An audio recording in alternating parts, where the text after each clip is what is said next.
my little Weezy. And let's just get right. Young money, cash money in the mirror. And since yellow team got 3 first prizes, first prize in basketball. Mr. Rocky. For the yellow team, for the purple team, for the apple green team, and for the red team. Remember what Dr. Rocky said, it has not to be the best for as long as you give your best. Alright, and now may I request Dr. Bernadette Cruz Rosales to give the awards for our kids in the BCR department. Kids, are you ready? Of course, to be assisted by Mrs. Mary June Galindez. Kids,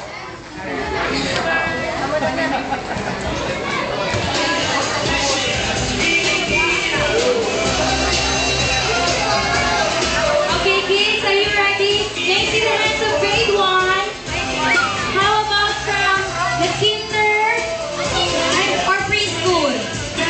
Come on here, kids.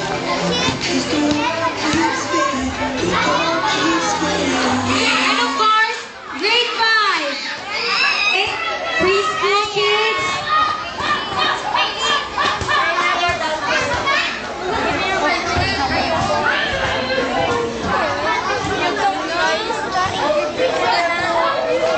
Okay, grade 1, form your line, kids. Form your line.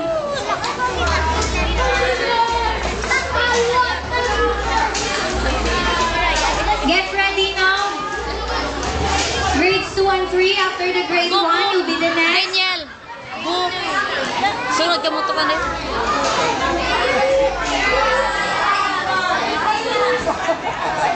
So the famous toy of our generation, Angry Birds.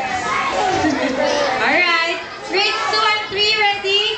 How about grade 5? Come on up. Trixie is not around. She's get the top.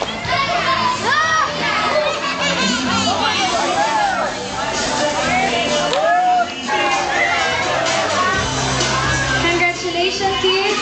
Continue to shine and excel both in the academics and in the creative arts area. And now, without further ado, may I call on Dr. Robert F. Galindez, the President of St. Robert's International Academy, to give his closing remarks. Please give him a round of applause.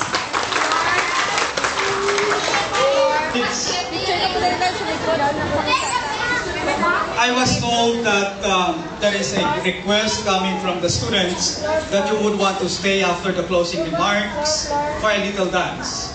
I am giving you the blessings. You can have your dance if you want. Let me just say my piece.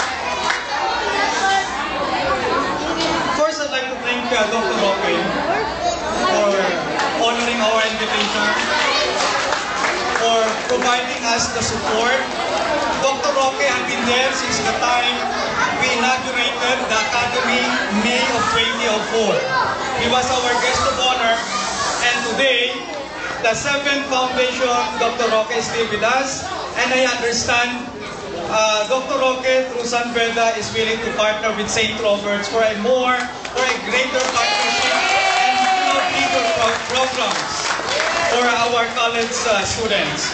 Of course, I'd like to thank the members of the board, Dr. Bernadette Rosales, Dr. Baez, Mrs. Abelio, of course, Mrs. Galindez. We are missing Dancel, Sorio, and Dr. Sorio, and of course, Attorney Alin, Kagawad Alin, was present in our board meeting this afternoon. Thank you very much. I know without you giving the push and giving the support, the mission of St. Robert's will never be realized. Next, I'd like to thank the parents.